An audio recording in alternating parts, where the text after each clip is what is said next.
Bonjour et bienvenue dans votre émission Les coulisses de l'actualité dédiée à l'analyse des faits marquants du mois en compagnie de deux professionnels des médias.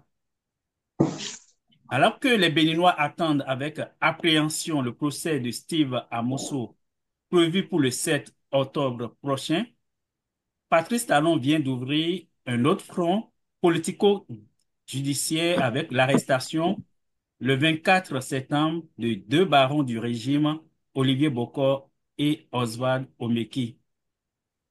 Ils sont accusés d'avoir préparé un coup d'État en soudoyant le commandant de la garde républicaine, Dieudonné Tévoégret. Malgré les preuves habilement distillées sur les réseaux sociaux par le procureur spécial Mario Metonou, de nombreux Béninois restent sceptiques quant à ce coup de force annoncé. Avec mes deux invités, nous allons examiner les éléments disponibles jusqu'à présent dans cette affaire, ainsi que le profil des acteurs impliqués. Bonjour Arimi Choubadé et merci d'avoir répondu à notre invitation. Oui, bonsoir Jules, bonsoir Vigile et bonsoir Sarah Internet. Merci Vigile Avancet pour la disponibilité renouvelée. Mais c'est toujours un plaisir, Juge Dossou. Bonsoir à vous, bonsoir à Rémi Tchoubadé et bonsoir aux internautes. Merci aussi à tous nos amis internautes qui nous suivent aux quatre coins du monde. Intrigue politique, route politique ou coup d'État, Arimi, à partir des informations disponibles, avez-vous fait déjà votre idée sur ce qui se joue actuellement au Bénin dans cette affaire? Non, mais j'aurais préféré me cacher sous la table que de parler de coup d'État au Bénin. Hein. Je ne sais pas comment nous en sommes arrivés là. Hein. Oui, il y a un mois, on parlait de l'enlèvement d'un compatriote sur le territoire togolais. C'était déjà pas glorifiant pour un Béninois. Et maintenant, on nous dit que nous sommes devenus, enfin, ce que tout le monde soupçonnait déjà, hein, que pour prendre le pouvoir venait désormais, des gens essayent de passer par les coups d'État. Alors qu'auparavant, vous savez, et on est même dans une période de pré-campagne, hein, à un an du dépôt des candidatures, on devait être en train de parler au cours de cette émission des chances des uns et des autres. Et voilà, on en est à parler de coup d'État. Moi, je trouve que comme c'est pas quelque chose de classique, c'est pas quelque chose de normal, vous comprenez que je puisse pas avoir une opinion enfin, assez tranchée sur le sujet. On nous a présenté un scénario, hein, on en est encore au questionnement, aux conjectures. Je vais vous dire, hein, on a eu l'information par la presse, ensuite les déclarations des avocats, et puis après le maître de cérémonie, le procureur spécial, la criette est venu décliner. Et lorsque vous prenez les différentes versions, celle de la presse qui a annoncé l'événement, les versions des avocats et les versions du procureur spécial, bon, on nage en patauge. Et voilà. Moi-même, je ne peux pas dire que j'ai une opinion assez tranchée sur le sujet. Est-ce que c'est vrai? Est-ce que c'est faux? Voilà, nous en sommes encore là. Merci beaucoup, Arimi, pour cette introduction. Toujours sur la même question, Vigée. Est-ce qu'il s'agit de manœuvres politiciennes ou bien, à partir des éléments disponibles, est-ce qu'on peut se faire une idée réelle de ce qui s'est réellement passé? Oh, disons que c'est un peu difficile pour l'instant de vraiment savoir ce qui s'est passé. Je n'ai pas plus d'opinion que Rémi Tchoubadé. Pour l'instant, c'est des éléments dont on dispose que Rémi a exposé tantôt. D'abord, la presse, à travers notre confrère Olofofo, puis après, c'est la sortie donc des avocats, puis le procureur spécial et d'autres spéculations passées par là sur les réseaux sociaux. Voilà, c'est ce qu'on a pour l'instant. Mais dans tous les cas, il y a quelque chose qui est essentiel, c'est qu'il y a eu au coup d'État, aux tentatives de coup d'État, au complot de tentative de coup d'État. On en est là. Donc pour moi, dans tous les cas, il a de la matière. Même le fait, même si ça a été inventé, le fait que ce soit ça, maintenant, il a de la matière. Si c'est vrai, il a de la matière. Eh bien, si c'est autre chose, il a de la matière toujours. Toujours est-il qu'on a eu une voix officielle qui s'est prononcée, je parlais tantôt dans mon introduction du procureur spécial, qui a même ventilé un certain nombre de preuves. Arémi, qu'est-ce qu'on peut retenir de cette sortie du procureur spécial? Bon, enfin, c'était un peu soporifique. Il a sorti des pièces à conviction, mais tout c'était en numérique. On a vu de l'argent, on a vu des photos d'argent, on n'a pas vu d'argent. On a vu une capture d'écran d'un compte qui s'est révélé être un canular. Et voilà, et quelle autre chose on a eu. Bon. Et puis, comment on appelle ça, dans la déclinaison, il a passé l'arrestation du ministre Omeki avant celle il a dit l'heure d'après, avant celle de Olivier Bokor. Et dans le récit des avocats, Olivier Bokor a été arrêté, mettons, avant 0 heure. Et puis c'est après 1 heure du matin que la descente. C'est vrai que sur les deux récits, on a une concordance de temps en ce qui concerne l'arrestation du ministre Omeki. Mais pour Olivier Bokor, le procureur dit que c'est après, les avocats disent que c'est avant. Ouais, donc, et comme je l'ai dit, les pièces à conviction qui ont été montrées, il faut les prendre comme on les a eues, en virtuel, hein, 1,5 milliard en photo. Je ne sais pas très bien ce qu'on pouvait en faire. Bon, est-ce que c'était pour montrer aux gens que cela existe vraiment? On peut avoir des effets spéciaux avec tout ce qu'on veut. Nous sommes aujourd'hui à l'ère du numérique où tous les montages sont possibles. Je ne dis pas qu'il a fait un montage, mais il nous a donné des preuves numériques. Ah, c'est pas comme lors de la tentative d'empoisonnement où on a vu le policier en gants avec des produits qu'il manipulait et il expliquait un peu, bon, quand bien même quelqu'un, il n'y avait pas une possibilité de faire des constatations contraires. Mais cette fois-ci, c'est du virtuel. On a mis un diapositive là où on a montré des séquences pour montrer, on a vu une voiture, des sacs. Bon, enfin, je comprends pas. Et puis, vous avez vu la grosse polémique qui est née après la capture d'écran sur un supposé compte bancaire enfin, du directeur de la garde présidentielle. Et voilà, donc l'un dans l'autre, on se pose, on a tout.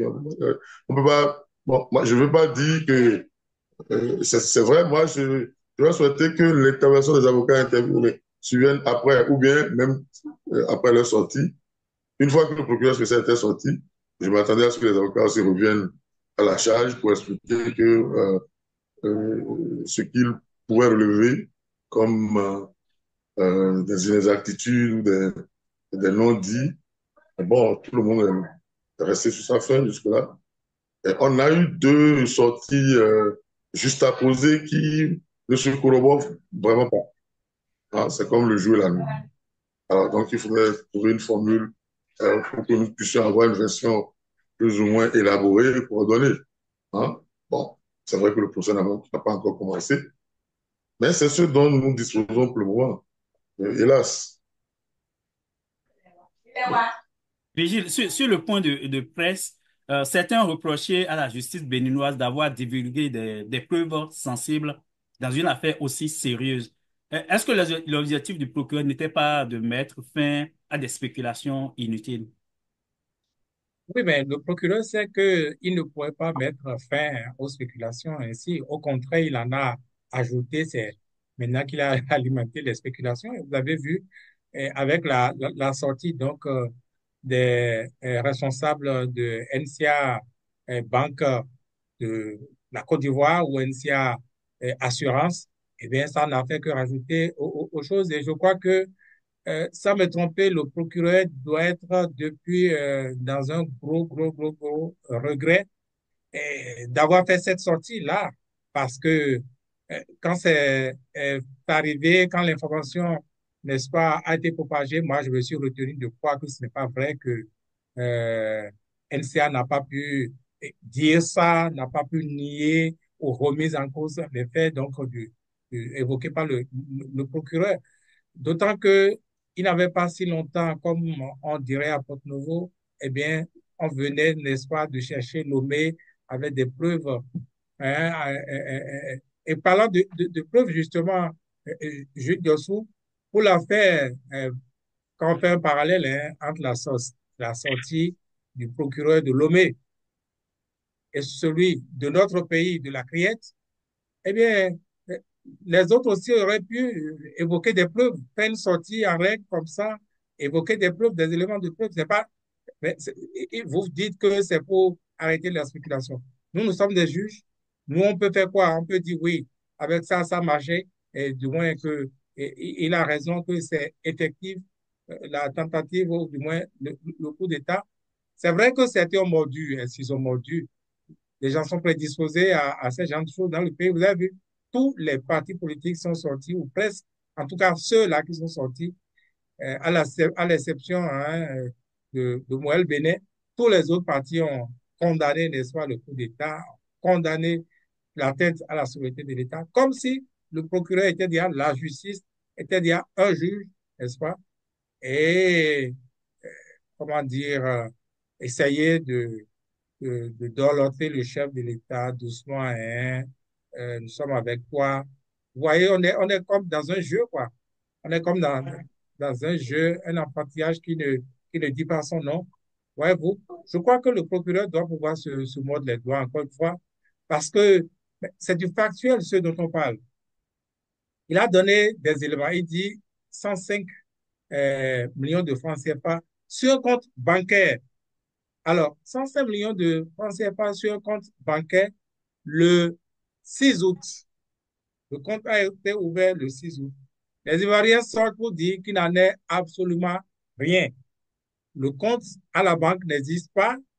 Il a eu effectivement une assurance souscrite donc à NCA Côte d'Ivoire, mais ce n'est pas ce montant-là, premier élément, ou deuxième élément si vous voulez, 55 millions plutôt, et deuxième ou troisième chose, eh bien, ce n'est pas à cette date-là, c'est le 9 c'est le 9 juin.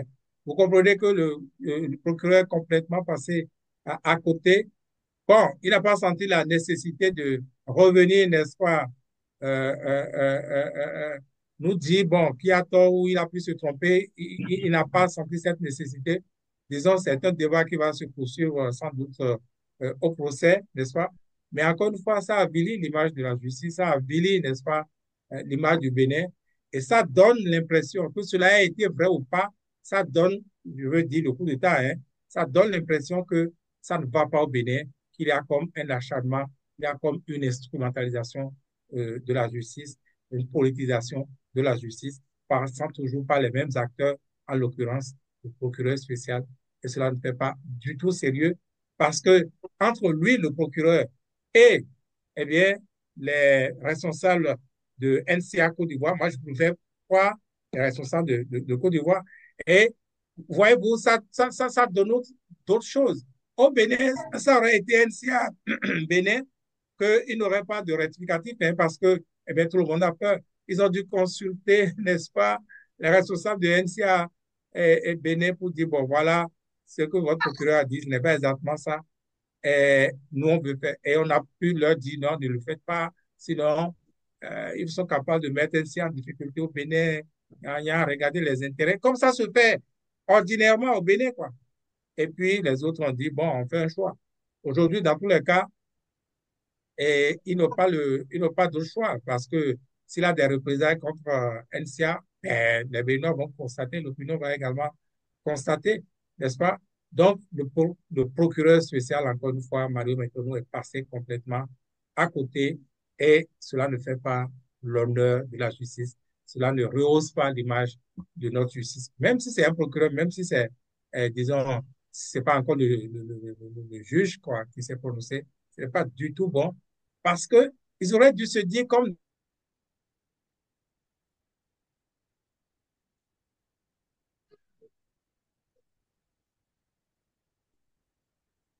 Vigile est toujours là. Dans les règles qu'on s'est assignées ici au Bénin, à savoir que, eh bien, l'omerta, on n'en parle pas de peur de représailles, on n'en parle pas pour telle ou telle raison. Les autres, eh bien, comme les Togolais avant eux, ils vont se prononcer. Maintenant, si vous permettez,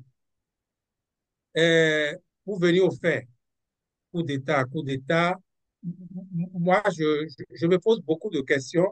Je me pose beaucoup de questions sur, n'est-ce pas, le mode opératoire même de ce coup d'État-là, si on suppose que c'est vrai, eh bien, ça pose la question du bon sens, la question de l'intelligence même de ceux qui ont entrepris, n'est-ce pas, ce projet-là, d'où, encore une fois, d'autres doutes, mais on va y revenir tout à l'heure. Merci beaucoup. Sur la divulgation des preuves, Aramis, est-ce que cette erreur matérielle du procureur spécial pourrait remettre en cause la crédibilité de la version du gouvernement? En ce qui concerne Ben, le compte bancaire, oui. bon, ben, non, non, non, justement, je ne comprends pas cette histoire de preuves. Le procureur aurait pu se limiter à des suppositions, hein, sans aller dans du détail. Parce que j'ai l'impression qu'on voulait montrer aux gens, on voulait créer le buzz avec un billet de banque, la photo sur les billets de banque ou des trucs ce genre-là. Sinon, il n'était pas obligé. Hein, il aurait pu faire son point de presse sans les diaspos, sans montrer des photos, des captures d'écran, qu'on n'aurait pas eu toutes ces polémiques s'ils n'ont pas publié une capture d'écran sur un compte bancaire. On aurait pu assimiler ça à une erreur matérielle, mais on a vu que il y avait déjà des trucs pour présenter comme des preuves. Hein. Et puis, oui, Vigile parlait de MCA Bénin ou MCA Côte d'Ivoire, mais c'est pas vrai, c'est une institution bancaire. Et de toutes les façons, elle n'agit pas en vase clos. Elle doit répondre de sa largesse qu'on a constaté ce dossier. Bon, s'il avérait que, qu'il y a eu l'ouverture d'un compte bancaire, pas de l'intéressé, mais on lui a ouvert un compte à Abidjan à hauteur de 105 millions. Je crois que la Banque centrale, la BCAO, doit ouvrir une enquête sur cette possibilité-là. On sait très bien aujourd'hui quelles sont les formalités, les contraintes pour ouvrir un compte, pour déposer 500 000, ne serait que 500 000 dans un compte, même en votre présence, c'est toute une histoire. Que quelqu'un à distance ou quelqu'un puisse ouvrir un compte à un autre, un tiers, à hauteur de ce montant-là, il faudrait que LCA s'explique. Moi, j'ai suivi sur des groupes de discussion en Côte d'Ivoire, mais ça fait grand bruit. Où les Ivoiriens se demandent, mais nous, ici, on nous crée des problèmes pour ouvrir un petit compte bancaire, mais un Béninois peut rester là-bas et puis se faire ouvrir par des intermédiaires un compte avec un dépôt initial de 105 millions. Et ça a été dit par le procureur spécial d'une cour aussi importante que la cliente au Bénin. Vous imaginez donc, LCA doit pouvoir s'expliquer. J'ai même entendu des commentaires à l'interne, bien entendu, en Côte d'Ivoire, où les gens disent oui, mais si ça s'est passé comme ça, c'est tellement que, bon, le président Ouattara ou bien, est intervenu, ou bien il a supporté le coup d'État. Ouais, oui, ça part dans tous les sens. Et chacun y va de ses analyses. Donc, on doit pouvoir, c'est déjà une affaire dans l'affaire, hein, de pouvoir ouvrir un compte pour un officier. Hein, 105 millions, et c'est pas lui-même qui s'est présenté pour le faire. Il a fait déposer par des intermédiaires aussi facilement. On veut savoir quelles sont les pièces que lui, il a produites ou quelles sont les conditions dans lesquelles hein, il a pu ouvrir ce compte-là. Et n'oubliez pas, il y a l'histoire on a dit qu'on a vu 1,5 milliard au domicile d'un individu au Bénin. Et ça aussi, ça doit faire l'objet d'une enquête de la part de la Banque centrale. Et puis les billets lui appartiennent. La Banque centrale doit pouvoir comprendre ou nous expliquer comment, dans un pays comme le Bénin, autant de sous peut circuler. Et bien entendu, vous avez vu, hein, si l'argent peut financer un coup d'État, l'argent peut financer aussi d'autres entreprises criminelles, d'autres projets criminels comme le terrorisme, par exemple.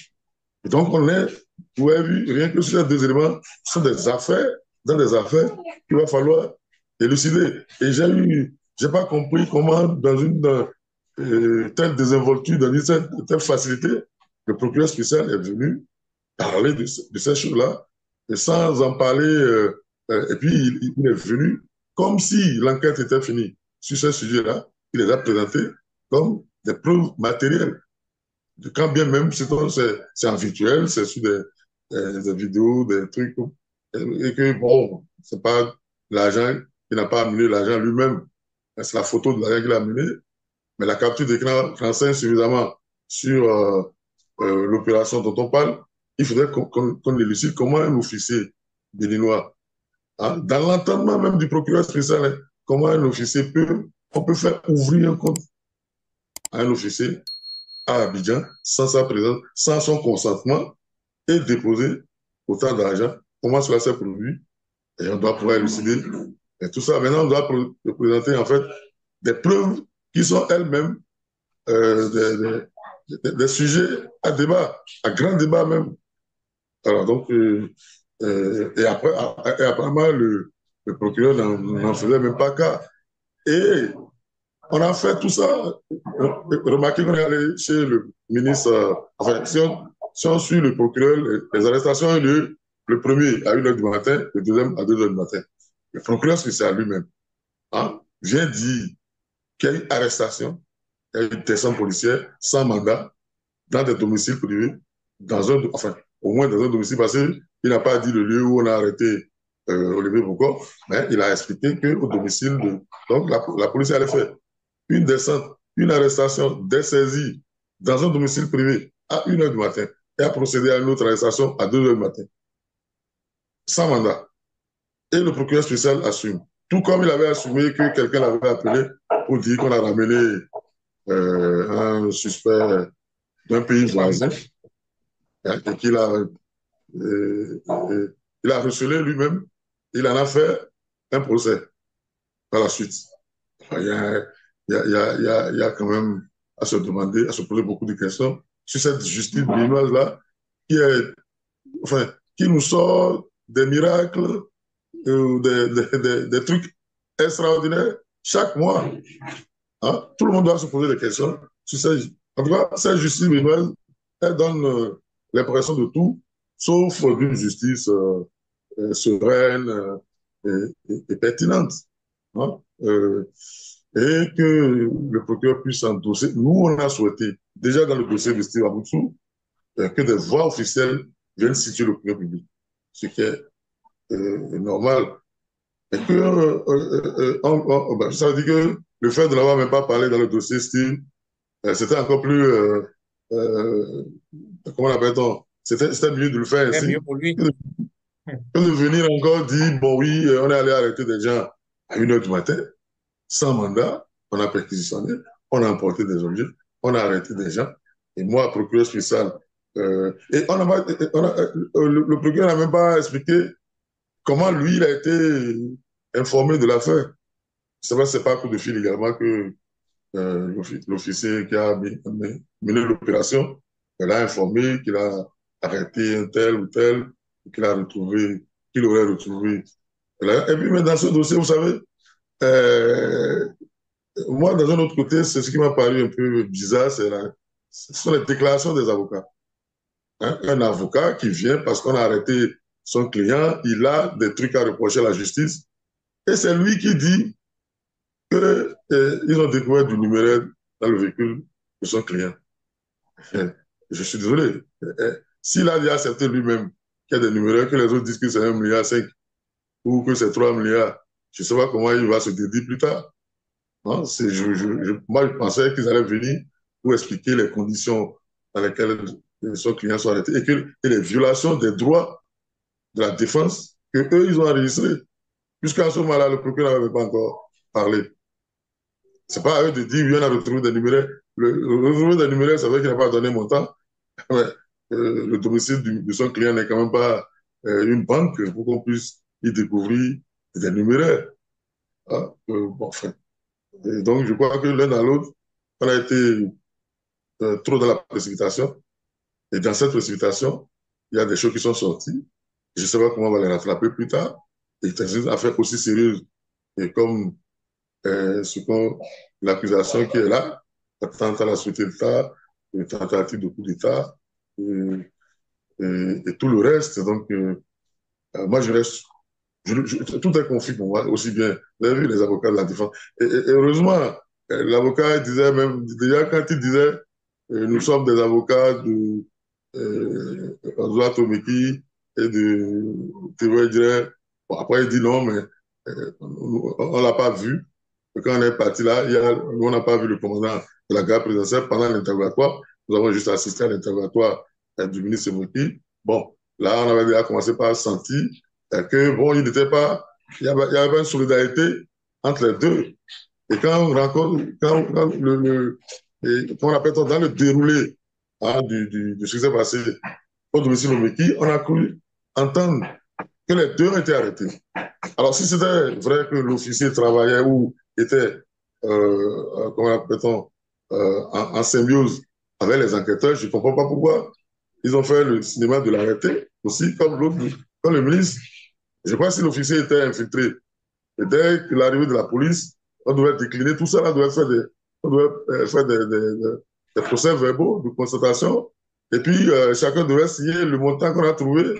Je crois que c'est sur place qu'on devait compter l'argent, tout ce qui a été fait.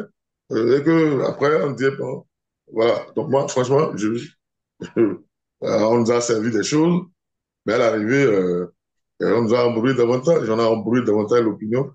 Hein, et notre justice, hein, depuis les affaires de Rekia, du professeur Aïvo, je ne vais pas parler de l'affaire Vigile Avancée. Bon, entre parenthèses. Mais à chaque fois, notre justice nous sert un mec que personne n'arrive à digérer. Ça craint, comme on dit, ça craint. Voilà. Et NCA Côte d'Ivoire dit que le commandant de la garde républicaine n'avait pas un compte courant dans ses livres, mais plutôt une assurance vie où le montant s'élevait à 55 millions. Donc, pour les partisans de Patrice Talon, c'est la preuve que le commandant devrait participer à une opération dangereuse dans laquelle il craint peut-être pour sa vie. Est-ce que vous partagez cette version-là, Vigile?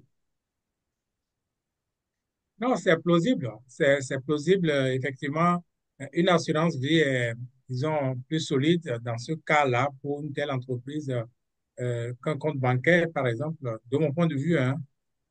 Cela dit, euh, cela n'enlève pas, n'est-ce pas, les éléments que j'ai relevés tantôt, à savoir que euh, on parle de l'assurance ici et pas de la banque.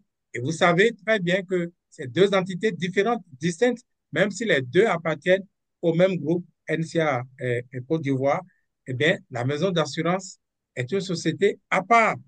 La banque est une autre société à part. Comme au Bénin ici, on a la chance d'avoir les deux entités ici. Ce n'est pas du tout la même maison, ce n'est pas du tout les mêmes administrations, ce n'est pas du tout les mêmes responsables. Voyez-vous? Donc, euh, ça ne peut pas se passer de cette manière. Et puis, mieux, mais l'élément que le procureur spécial a montré, il est bien mentionné là-dessus, 105 millions de francs CFA. Alors, le faux a été fait à quel niveau? Est-ce que c'est encore une fois ceux-là qui ont envoyé les éléments, si on écoute bien le narratif du procureur spécial, ceux qui ont envoyé les éléments de preuve d'ouverture de compte au colonel responsable de la garde et républicaine, donc au commandant de la garde républicaine, est-ce que c'est eux qui déjà avaient fait là du faux? Ou alors, disons, c'est NCA Banque Côte d'Ivoire qui est en train de nous semer, de nous embrouiller. Voyez-vous? Alors, les dates, j'ai relevé tantôt le 6 août. Le 6 août pour la banque, selon le procureur, le 9 juillet 2024 pour l'assurance, selon les responsables de la maison d'assurance en Côte d'Ivoire. Pourtant, on nous a présenté un papier où on peut voir ces éléments-là, du moins pour ce que le procureur nous a montré, la date, les montants et le délai de validité, tout ça là. Alors, qui a fait le faux? C'est là où tout cela ressemble, n'est-ce pas, à un montage a priori. Et puis, je parlais du bon sens, de l'intelligence de ceux-là qui ont pu entreprendre un tel projet. Tout le monde connaît hein, les relations entre les autorités béninoises et celles de la Côte d'Ivoire. Tout le monde sait, c'est pas Rémi Choubadé qui me dira le contraire, que l'antichambre de ceux qui nous dirigent, c'est la Côte d'Ivoire. Les week-ends, on ne peut pas compter les week-ends qu'ils vont faire là-bas. On connaît, n'est-ce pas, les relations entre Patrice Talon et Oswald, pardon, et le président ivoirien. Donc, même si on va faire un tel projet, de mon point de vue, il aurait été bête, excusez-moi, d'aller faire cela, d'aller ouvrir un tel compte, que ce soit assurance ou banque, en Côte d'Ivoire. C'est là où on se demande, mais c'est quoi, qu'est-ce qui se passe? Voyez-vous, de mon point de vue, ça ne peut pas se faire ainsi, ou alors dites-nous en plus que le procureur sorte pour nous dire que, eh bien, il s'est révélé que le président ivoirien Alassane Ouattara en est pour quelque chose, et un peu dans le coup également. Voyez-vous, il a de ces éléments-là hein, qui nous donnent à... Et puis, un coup d'État qui va s'effectuer. Vous pensez, pour la culture que chacun de nous avons, des coups d'État, n'est-ce pas? Est-ce que c'est comme ça qu'on va perpétrer un coup d'État de cette manière-là? Tout au mieux, moi, je pense ceci, et cela n'engage que moi, tout au mieux, ils ont pu être piégés, ceux-là qui sont cités aujourd'hui dans le coup d'État. Parce que je me demande même comment le commandant de la garde républicaine puisse se retrouver là et le procureur dit qu'on est en train de lui transmettre les numéraires. Alors, euh, on n'a pas retrouvé ça dans sa voiture à lui, c'est dans la voiture de Omeki. Donc, le transfert n'était pas encore fait. Alors, est-ce que c'est la voiture de Omeki qu'il emportait à la maison ou il est venu avec quelle voiture? On n'a aucun élément. Moi, je ne suis pas de l'instruction, je ne suis pas dans l'instruction du dossier. Mais puisque le procureur, n'est-ce pas, a voulu aller sur ce terrain de preuve pour nous convaincre tout de suite du coup d'État, au lieu d'attendre, n'est-ce pas, le professeur à bonne et due forme, eh bien, même ça, Arimi disait tantôt, comment on a pu compter ce argent-là? Comment on a pu compter 1,5 milliard Et ce qu'on nous a vu, ce qu'on a vu en photo là, est-ce que c'est les 1,5 milliard ça, ou bien c'est le contenu d'un seul sac? Et puis on n'a pas vu de vidéo. Le sac, les sacs, les 6 sacs, soit disant d'abord nous sur la photo, je crois que c'est 4 photos, et c'est 4 sacs que moi j'ai vu, à moins que je me sois trompé, mais et puis avoir 2 autres derrière. D'accord? Mais le contenu des sacs, qu'est-ce qu'il nous dit que c'est des billets de banque qu'il y a dedans? Oh, puisque vous avez voulu aller sur ce terrain, le procureur aurait pu tourner une vidéo sur place ou aurait demandé et, et, et, et, et ouvrir, n'est-ce pas? Ouvrir les sacs pour qu'on puisse être situé. Donc, disons, il y a tellement de choses bancales qu'on se demande, mais c'est un coup d'État qui a été perpétré ou qu'on voulait perpétrer de cette manière. Hein. Il y a tellement d'éléments hein, quand on parle de la date, par exemple. On dit le 7 septembre. Alors, je me suis dit, le 7 septembre, ça doit rimer avec quelque chose, soit euh, l'agenda du chef de l'État, soit ceci, soit cela. Le Mais 7 ou le 27? pardon, le 27 septembre, hein, vendredi dernier. Mais je n'ai pas pu accrocher ça à quelque chose. Or, quand vous donnez ces genres de précision, ces genres d'éléments, c'est pour nous convaincre davantage. C'est un peu comme en journalisme. Quand vous sortez un élément du genre, c'est parce que ça s'accroche à quelque chose, c'est, n'est-ce pas, pour mieux faire passer votre message. Donc, on est complètement confus, si bien que si cela a pu être vrai, le projet, la sortie du procureur spécial et tout ce qui l'entoure, n'est-ce pas? Et même, je reviendrai là-dessus, même avant la sortie du chef de procureur spécial, la sortie ou les sorties qu'il y a eu, tout cela corrobore que cela a pu être un montage. Même la suite, Parce que vous avez vu, tous les partis ont tout de suite condamné le coup d'État, alors que le procureur n'est pas encore la justice. Ça, on l'a si souvent oublié. Et lui-même, il a fait la sortie pour qu'on pense que c'est la justice, que tout est là, tout est démontré, n'est-ce pas? Je ne sais pas si vous avez fait attention, vous, Jules Diossou ou Arimi Toubade. Il y a un texte qui est d'abord sorti un peu avant la sortie du procureur, un texte qui a été ventilé sur les réseaux sociaux, notamment sur Facebook, où on a donné exactement la version donc donnée par le, le procureur spécial. D'accord? Un texte signé à Gunga. Un texte signé à Gunga. Mais je vais retrouver peut-être encore une fois le test et vous donner l'identité exacte, est-ce qu'elle est réelle ou pas, de l'intéressé qui a publié ça sur Facebook. Et le test dit exactement ce que le procureur a dit, à quelques différences, quelques nuances près, où on dit que l'argent, au fait, c'est 2 milliards de francs CFA au départ, mais comme celui chez qui on a été pêché ça est habile, a voulu faire ça là, il a coupé d'abord 500 millions de francs CFA et c'est 1 million 500 millions, 1 milliard 500 millions qu'il a donné, etc., etc. On ne comprend rien. Mais ça, également, ce texte-là ne peut pas être sorti, n'est-ce pas, si ce n'est pas de l'office. Puisque moi, quand j'ai eu ça, disons aux environs de midi 13 heures, j'attendais calmement pour voir la sortie du procureur, pour voir, eh bien, les ressemblances, n'est-ce pas, dans les deux versions. Et j'ai compris que tout cela mis ensemble pour les, n'est-ce pas, de, de, d'un montage, d'une préparation.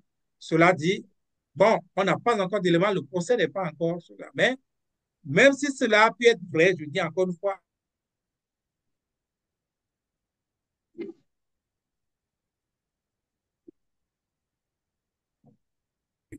la version que c'est réellement un coup d'État qui a été préparé et que, n'est-ce pas, le chef de l'État était en danger de reconnaître.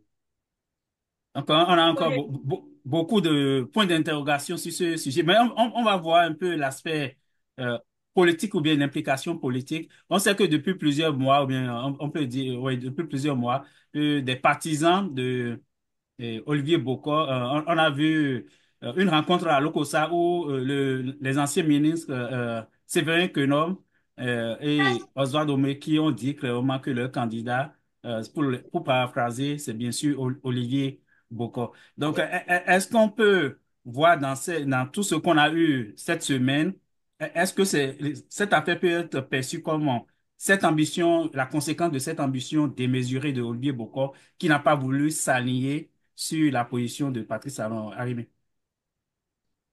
Non, mais au-delà de ça, il faudrait dire que cette affaire alimente également le débat politique interne en Côte d'Ivoire. Moi, j'ai suivi des éléments d'échange où les partisans de Gbagbo accusent ouvertement Ouattara de tremper dans le coup d'État et que toutes ces manœuvres au niveau de la banque, c'était une manière d'apporter un appui aux conjurés. Et le narratif veut expliquer que le Bénin serait allé normaliser ses relations avec le Niger contre l'avis de Ouattara et de ses maîtres de la France-Afrique. Et quelqu'un a fait une analyse pour montrer que dès le lendemain de la descente de la délégation du Niger au Bénin, et qu'au sorti de ceci, le ministre nigérien de l'Intérieur avait rencontré les Nigériens vivant au Bénin pour leur dire oui, nous avons rencontré le président Talon qui a accepté toutes nos propositions. Et que dès le lendemain de cette déclaration, il y a eu une attaque de djihadistes contre le Bénin. Et bon, voilà. Et après, enfin, vous avez suivi les dernières actualités, il y a eu un troisième chargement de pétrole nigérien au port du Sémé. Que, bon, c'est mal vu par les va-t-en-guerre de la CEDEAO, dont le chef de file serait Ouattara. Voilà le narratif interne en Côte d'Ivoire pour expliquer que, bon, c'est vrai, tout à l'heure, j'ai parlé de l'idylle entre le régime ici et Ouattara. Mais, mais de l'autre côté, on nous dit non, la lune de miel n'a plus ses effets parce que Talon aurait décidé d'aller normaliser ses relations avec le Niger, ce qui n'est pas du goût de Ouattara, qui a promis de faire partie. Alors ça, c'est les implications en Côte d'Ivoire. Maintenant, chez nous, quand on parle encore des mouvements qui supporteraient une éventuelle candidature d'Olivier Bokor, mais le scénario qui est en train de se dérouler montre très clairement que plus personne ne croit au processus électoral au Bénin. Que si effectivement Olivier Bokor se trouve à sa place dans la tentative, enfin, se trouve bien dans la place, dans le rôle qu'on lui fait jouer en ce qui concerne la procédure de tentative de coup d'État, cela voudrait tout simplement dire que les histoires de rassemblement pour susciter sa candidature serait juste une distraction et que lui-même était conscient que le processus électoral n'avait aucune crédibilité. Vous savez que depuis 2019, au Bénin, les élections sont ce qu'elles sont. Elles ne sont ni libres, ni justes, ni équitables. Hein? C'est un camp qui contrôle tout, qui contrôle la liste électorale, qui contrôle les organes qui organisent les élections, qui contrôle les résultats, qui annule même, qui rend caduque les résultats, bureau de vote par bureau de vote, avant même de les proclamer, pour nous sortir à leur place les compilations de la structure qui organise les élections et dont les membres ont leur légitimité, leur source de nomination, ils le doivent à chose, ils la doivent à, comment on appelle, à la même personne, au même pouvoir. Hein, vous comprenez donc, dans un pays où les gens ne croient plus, vous avez tout le débat aujourd'hui autour du code électoral. Ça veut dire que personne ne croit aux élections à venir sur la base de ce code électoral. Mais si c'est ça, avec la terreur qui existe, on ne peut assister qu'à ces gens d'extrémité de ce qu'on est en train d'entendre là. Le régime lui-même vient de... Enfin, je ne dirais pas que c'est le régime qui organise la procédure.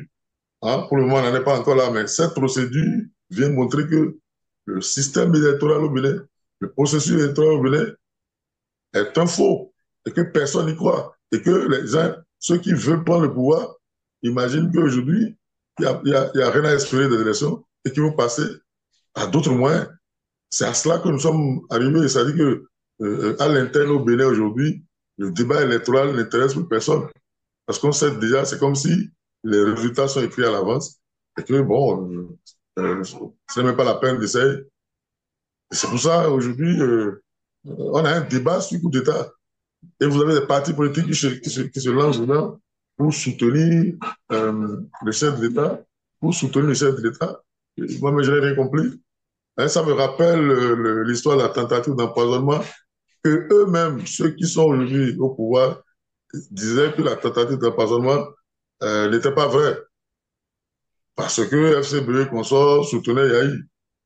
Et aujourd'hui, on nous répète les mêmes choses qu'ils ont combattues il y a une décennie, un peu plus d'une décennie. C'est le même scénario qu'on nous réjoue. Et cette fois-ci, c'est que on sent nettement que... parce que, et puis moi, je me demande, et quand vous voyez le déroulé, on se demande si c'est vraiment un coup d'État.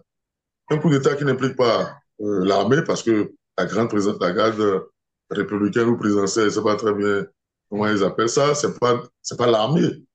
Hein? C'est pas l'état-major de l'armée. C'est pas la direction générale de la police républicaine. Ce n'est pas les eaux et forêts. Ce n'est pas les paramilitaires. C'est juste, et puis là, c'est un individu. Alors je me demande s'ils sont allés recruter vraiment un tueur à gage ou quelqu'un qui est capable de maîtriser l'armée, de maîtriser tous les corps de trucs et de maîtriser la classe politique. Parce qu'on peut aller faire un coup d'État sans chercher des appuis politiques ou des, bon voilà, c'est vrai que si on interroge les partisans de Gbagbo, on dira que Ouattara est un soutien du Choukou. Mais on se demande si le commandant de la garde présidentielle, dès qu'il va recevoir l'argent, il fait comment? Il ira convaincre. Alors que c'est pratiquement la veille ou l'avant-veille, hein, de ces 2-3 jours avant le jour prévu. Alors, est-ce qu'il a déjà le temps d'aller convaincre les différentes composantes de l'armée, les autres paramilitaires, la classe politique, éventuellement les membres de la société civile, autour de ce coup d'État, ou bien c'est juste pour éliminer le chef de l'État. Hein? Est-ce que lui, son rôle, parce qu'il est assis la sécurité du chef d'État, il avait pour rôle de l'éliminer? Quel était son cahier de charge? Quel est son mal de manœuvre?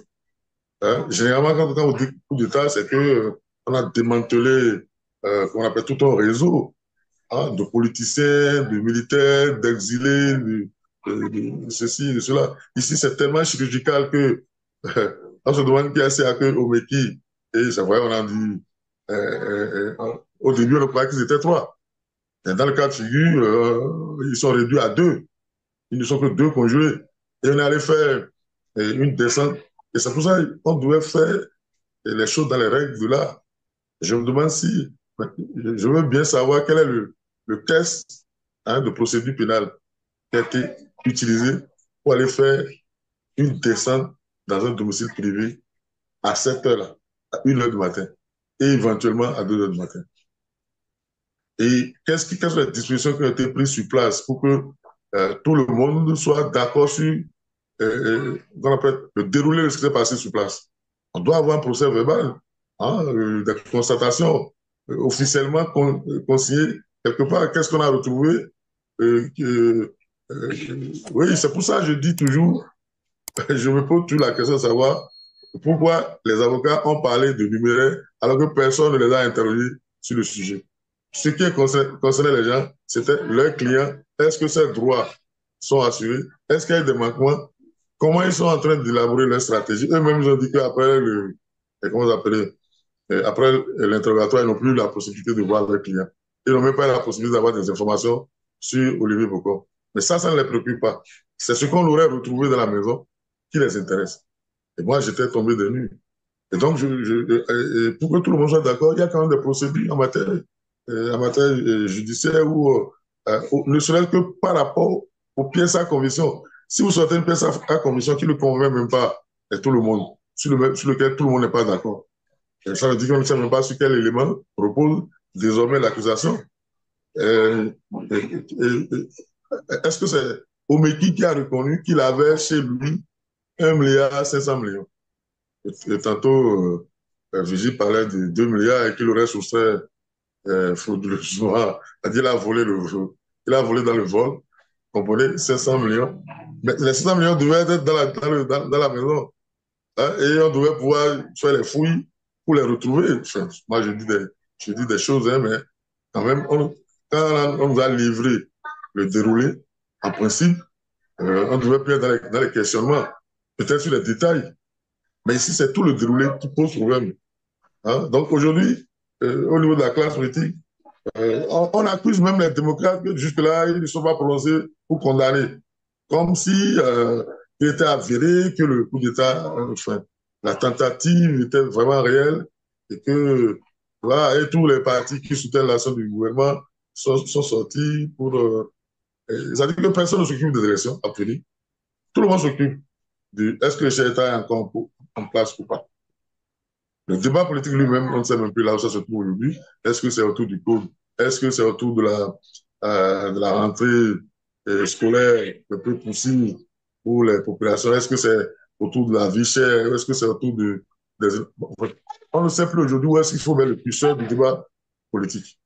Est-ce qu'il faut... Nous sommes dans une confusion totale et dans une terreur qui ne dit pas son nom, notamment en ce que... Vous savez, en 2021, c'était les opposants enfin, quelques opposants qui faisaient feu de tout bois pour participer aux élections, pour être candidats. On a vu Gali Soglo, on a vu Eka Madougou, on a vu Joël Aïvo. Deux se sont retrouvés en prison. Un s'est retrouvé avec quelques balles dans la poitrine. Cette fois-ci, aucun opposant n'ose, après cet épisode, on comprend très bien que personne n'ose sortir la tête aujourd'hui pour dire je vais être candidat, pour ne pas se retrouver dans le scénario de 2021. Et curieusement, c'est Olivier Bocor, au niveau de la mouvance, de la majorité présidentielle, seul qui manifeste la volonté. Enfin, on a vu des gens qui parler en son nom, entre parenthèses. Moi, je ne peux même pas reconnaître sa voix, hein, celui qui prétend nous diriger très prochainement. Je ne peux pas reconnaître sa voix. Ça veut dire que lui n'a jamais eu l'opinion dans les problèmes de la République. Mais il y a des gens qui reconnaissent en lui la capacité de régler nos problèmes et se manifestent. Et curieusement, c'est lui qui attrape euh, l'histoire de complicité ou tentative du coup d'État, en vrai ou en faux. C'est même l'objet, c'est même ce qu'on essaie de savoir depuis un moment, depuis le début de cette émission. Et donc, au niveau de la classe politique, on sent c'est de la tétanisation, hein, ni plus ni moins. Hein. Vous avez vu, même les opposants n'osent même pas se prononcer. Ils n'osent pas se prononcer. Et on annonce que oui, bon, qu'il y a un réseau, qu'il y a des gens qui ont appelé, on a saisi les téléphones, il faut les fouiller. Et on sait très bien que dans le cas de figure, au niveau de la justice au Bénin, dès que les soupçons partent, c'est ça qui revient toujours dans les décisions de condamnation. En tout temps, quel que soit le débat, quel que soit, c'est comme une photocopieuse. Hein? La crière fonctionne aujourd'hui comme une photocopieuse. Elle part d'un principe de débat. On peut mener les débats dans tous les sens. Vous retrouvez toujours à l'arrivée ce dont il est question dès le départ. Vous voyez, c'est l'accusation du parquet qui prime toujours sur tout autre. C'est comme si, entre-temps, les preuves, le débat sur NCA, le débat sur l'effectivité, hein, ou l'existence même de ces billets, à la fin, je ne suis pas sûr qu'on peut voir transparaître dans la décision finale euh, ces éléments de débat ou de contestation. La photocopie, une fois encore, va reproduire ce qu'elle avait déjà exhibé dès le départ. Et bon, oui, comme je dis, voilà le genre de justice que nous avons. C'est-à-dire, tout ce qu'il faut prier pour que les gens ne pensent pas, ne pensent à vous. C'est comme quand on vous dit, mais écoutez, vous venez opiner, machin, est-ce que vous ne craignez pas? Je dis, mais qu'est-ce que nous, on peut faire pour contrecarrer enfin, des projets qui ont été faits sur vous? Je ne sais pas si on y a fait des entraînements de self-défense, ou de, je ne sais pas. Ben donc, si c'est Il faut décidé, s'inscrire au MMA. voilà, ou bien même si on décide que c'est avec une balle qu'on va vous faire taire, je ne sais pas comment vous allez échapper à ça. Hein? Et puis si vous pensez à ça, vous ne pouvez même plus vivre. Vous ne ferez rien. Non. Absolument. Donc, mais on vous dit, on essaie de vous faire comprendre quand même que, bah, écoutez, vous agitez un peu trop, est-ce que vous n'allez pas, enfin, euh, voilà, donc c'est dans ça que nous sommes, dans cette psychose généralisée, dans cette terreur entretenue et assumée, hein, dans cette terreur assumée que nous évoluons. Parce que le chef d'État tout dit, non, moi, je ne veux pas remettre le pouvoir, je ne veux pas aider un proche. Il a dit, il ne veut pas aider un proche, il ne veut pas que quelqu'un assure ses arrières. Et dans le même temps, il dit, je ne pardonne pas les prisonniers. Le pardon est une faute, etc. Donc, après, il dit, dans tout ça, vous le trouvez, je ne pense qu'à moi-même. Bon, moi, je ne vais pas continuer plus longtemps. Voilà. Ok. Mais ce qui est inédit dans cette affaire de coup d'État, c'est que ça vient du palais, on va dire une révolution de palais, ça vient vraiment du cercle restreint de Patrice Talon. Euh, Est-ce qu'on peut dire aujourd'hui, Vigile, que même au sein de la mouvance présidentielle, les gens ne croient plus, comme le disait tantôt Arimé, au processus électoral pour prendre le pouvoir? Ah non, il a complètement raison. Est-ce que c'est Arimi qui le dit? Ce sont les faits qui parlent, en fait. Ce sont les faits qui parlent. Déjà, quel intérêt ces personnes ont à perpétrer un coup d'État à moins d'un an et demi, n'est-ce pas, de la fin du mandat de celui qui est là? Alors, c'est deux choses de mon point de vue. Soit euh, ils savent, eux, que le chef de l'État va faire un troisième mandat qui ne partira pas, soit parce qu'il s'agit de Olivier Bocor, eh bien, Olivier Bocor sait qu'il n'a aucune chance. Le chef de l'État a dit, et il le fera, n'est-ce pas, que lui, il ne compose pas, il n'est pas de nature à remettre le pouvoir à un ami, à des proches, à des, voilà, etc., etc. Donc, c'est soit l'un, soit l'autre. Et probablement, n'est-ce pas, quand vous voyez les choses, vous vous dites, est-ce que, en fait, le résumé de tout ça, c'est pas un troisième mandat? Je le dis d'autant que je parlais tantôt d'un texte qui a circulé 3 heures avant la sortie, 3 ou 4 heures avant la sortie donc, du procureur spécial, et auquel j'ai fait attention le texte que j'ai ici sous mes yeux, qui relate exactement, ou presque, disons, ça a juste été élagué hein, de quelques détails par rapport à la sortie du procureur. Est-ce que ce n'est pas curieux ça? Est-ce que celui-là, s'il détient ces informations de cette nature-là, s'il n'est pas de l'officine, n'est-ce pas, de ceux qui dénoncent le coup d'État, de complot dans l'autre sens, il n'y a pas de, il n'y a pas de quoi s'intéresser à ce Agunga-là. Qu'est-ce qu'il disait? Déjà, on veut perpétrer un coup d'État et il donne des précisions. Il dit que ça va être pour une transition de 6 mois. Les militaires vont perpétrer le coup d'État. Ça va être une transition de 6 mois. C'est écrit. Hein. Si vous voulez, je vous donne lecture. De 6 mois et après les 6 mois, bon, ils vont remettre ça aux civils. À quels civils? Donc, ceux-là qui sont les auteurs ou les commanditaires du coup d'État. Déjà, question de bon sens. Vous avez déjà vu quelque part les militaires perpétrer un coup d'État au nom d'un civil? Ou est-ce que vous n'avez jamais entendu ça? Moi, en tout cas, je n'ai jamais entendu ça. Je n'ai jamais entendu ça. Donc, qu'est-ce que c'est? Et celui-là qui est dans le secret, soit il a participé au coup, soit il est du côté du colonel Thévois, n'est-ce pas, qui dit être au courant et mettait le chef de l'État au courant. Il a donné plus de détails. Hein. Il va jusqu'à dire où est-ce que le chef de l'État était, qu'est-ce qu'il faisait lorsque les arrestations étaient perpétrées. Vous savez où il était? Selon ce Agonga-là, il serait dans sa maison en train de prier avec Madame la Première Dame dans le local à prière. Mais voyez-vous, donc vous dites, mais c'est trop gros, c'est trop gros pour être vrai. Si on a pu, n'est-ce pas, échapper tout ça, est-ce que ça ne ressemble pas à une histoire fabriquée, n'est-ce pas? Il donne, il donne, il donne, il donne. Vous dites, mais on est où? Il donne exactement les mêmes précisions que le procureur spécial. Parce que moi, j'ai fait attention, beaucoup attention à cela. J'attendais de voir. Euh, euh, si vous voulez, je peux.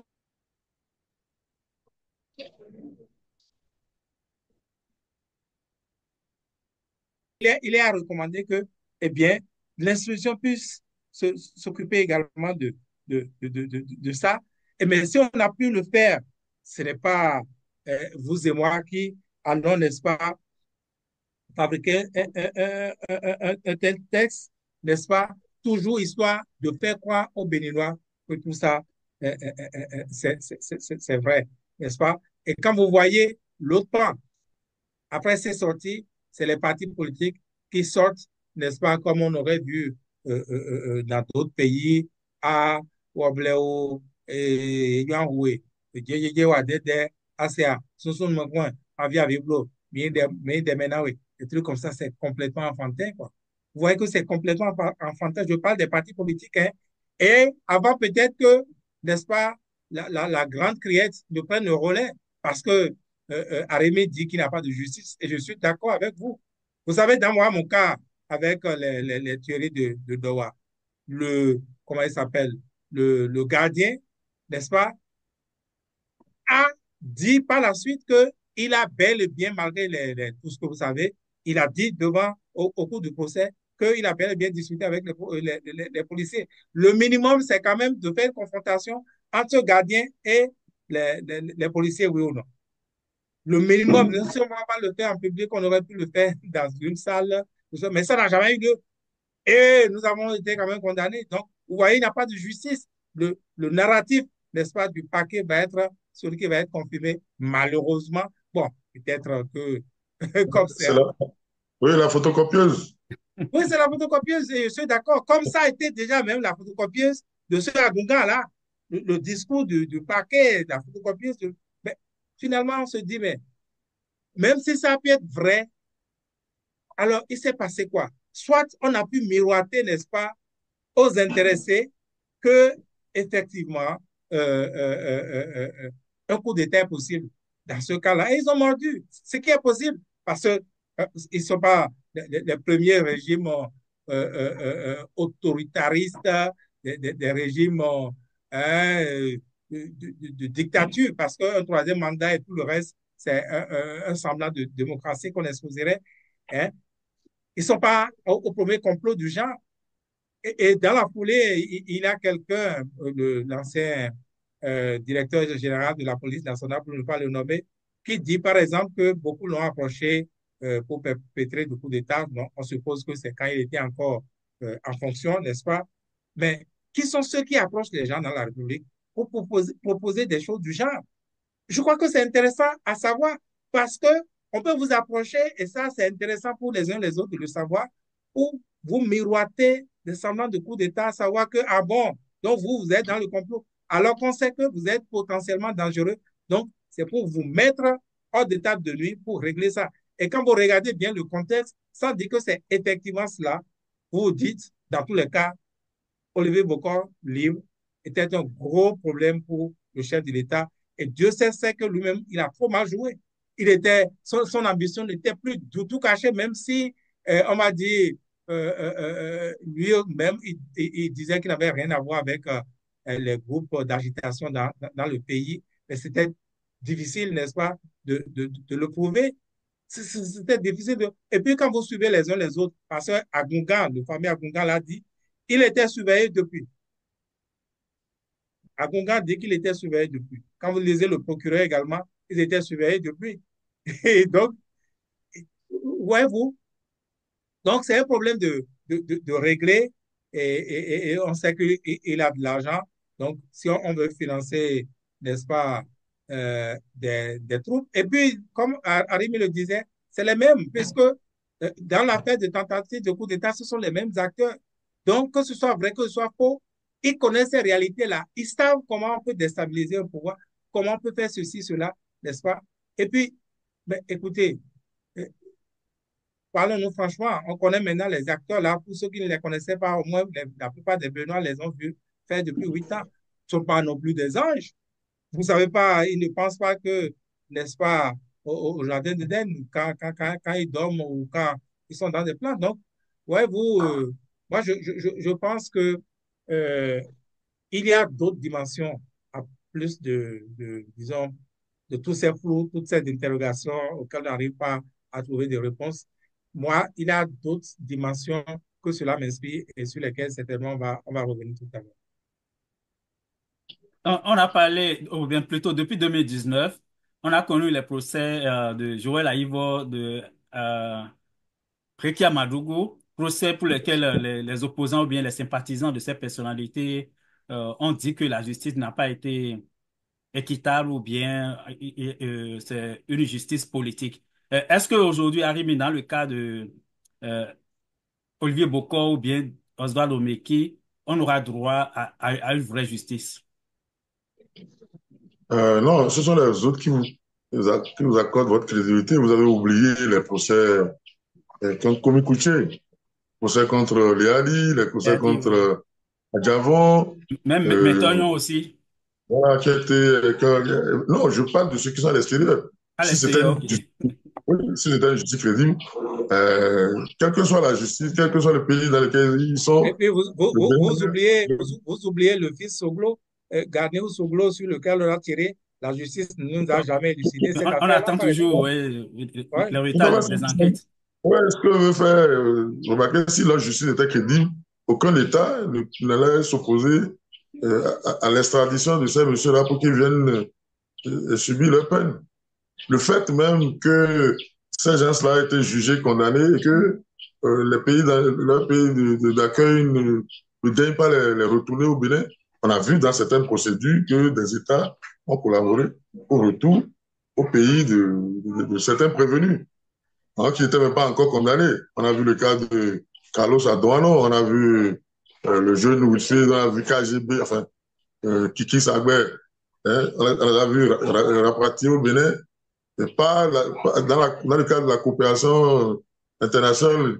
Mais pourquoi, dans le cadre de ces procès-là, euh, les condamnés sont quand même libres de leur mouvement dans les pays d'accueil et ce pas de n'importe quel pays veut dire qu'un pays comme la France protège des criminels.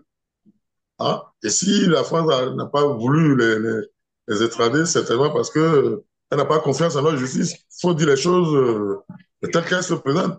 Et donc, c'est pas seulement entre nous.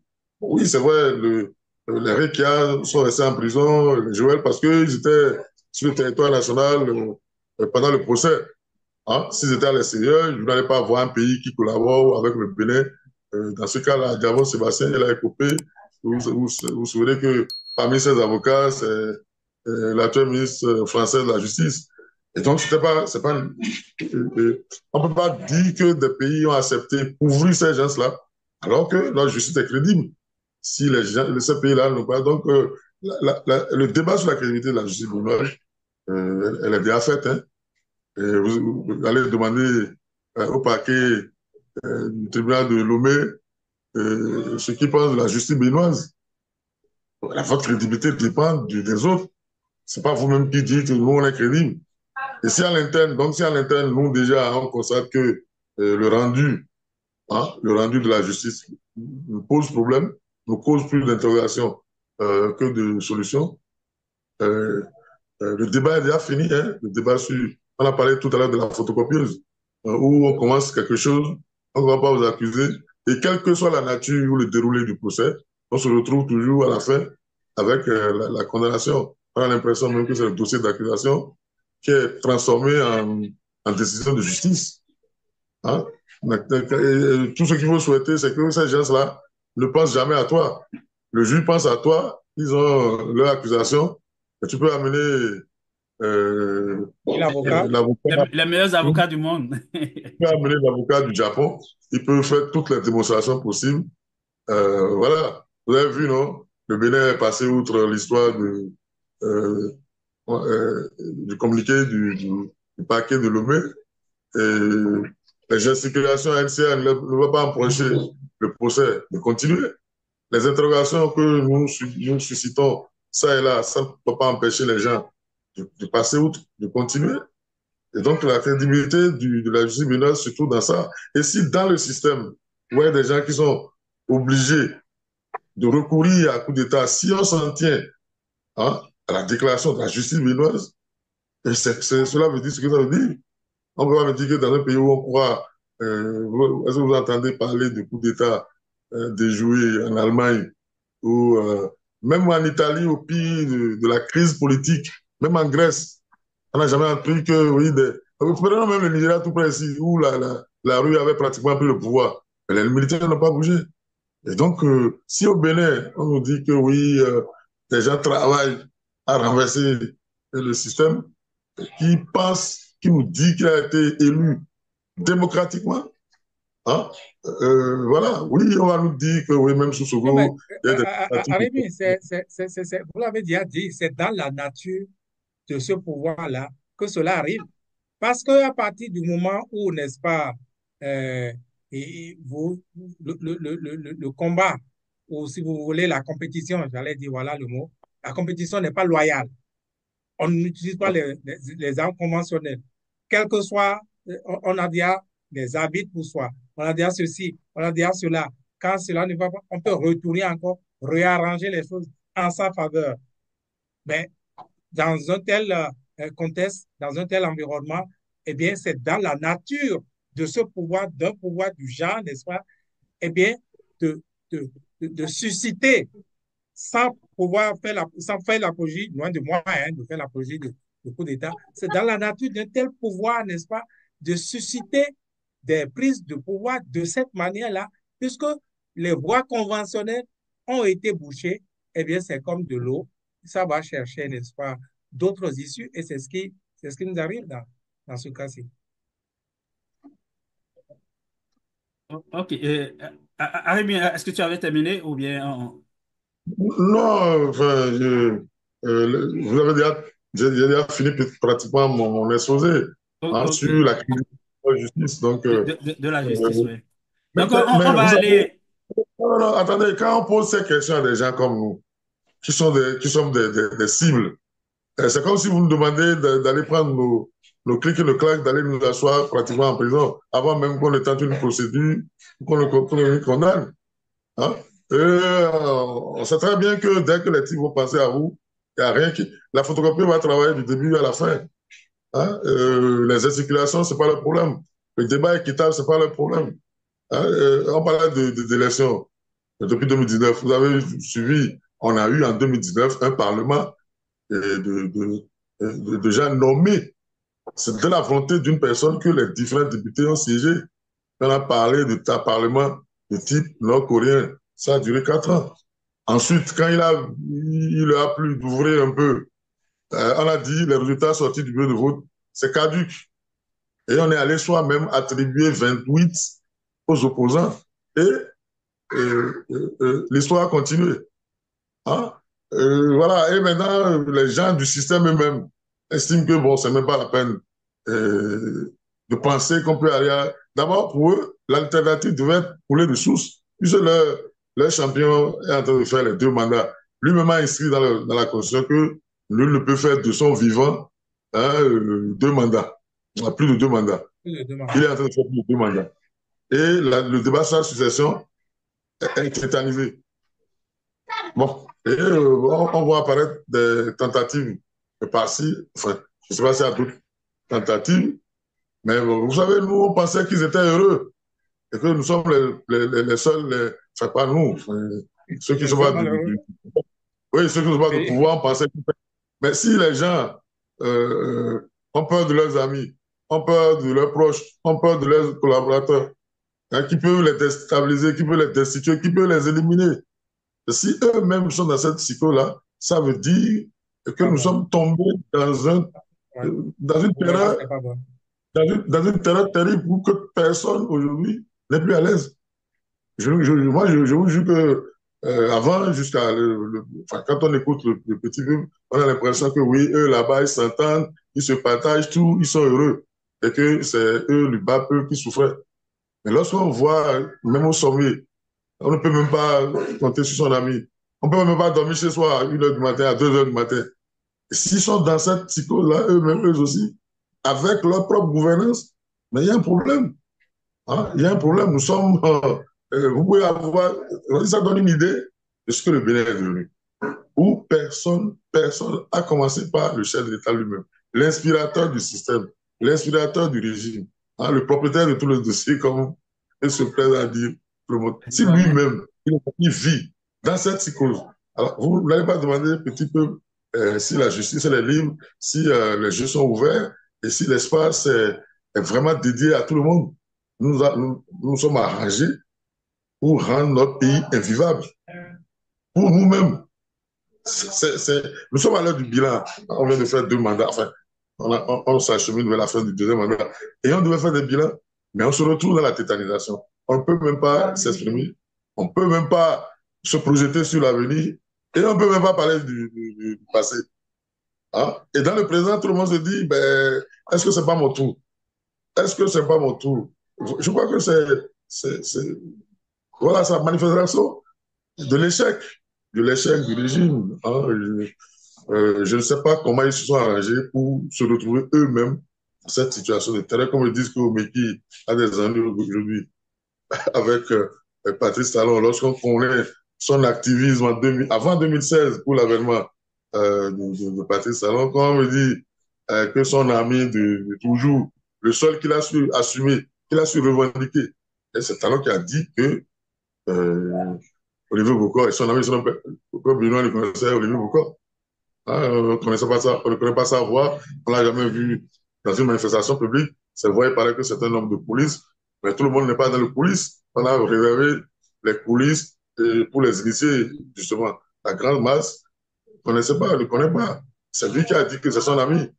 Et qu'il soit si malheureux avec son ami, hein, lui, chef de l'État, que moi, il pensais être l'homme le plus heureux, au moins de nous tous, et en soit arrivé à craindre son ami, à tort ou à raison, mais c'est que voilà, là où nous en sommes, voilà où la gouvernance qui nous a été imposée. Bon, c'est vrai que pour les charités, je mets cette gouvernance depuis 2006, mais au moins en 2006 et 2016, on n'avait pas ces histoires de tirer sur les gens, d'empêcher les gens de s'exprimer.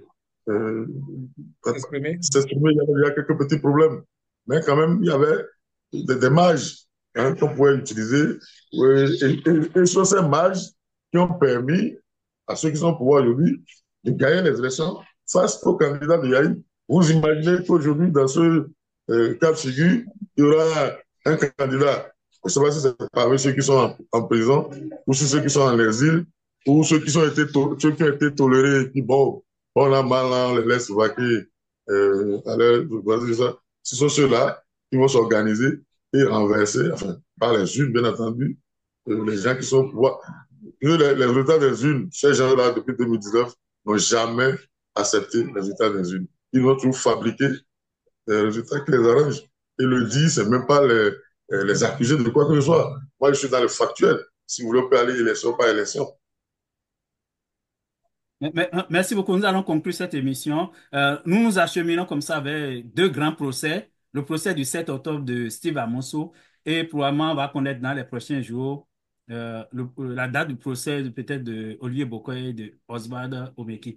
Dans l'un ou l'autre des cas, Vigile, qu'est-ce qu'on doit surveiller?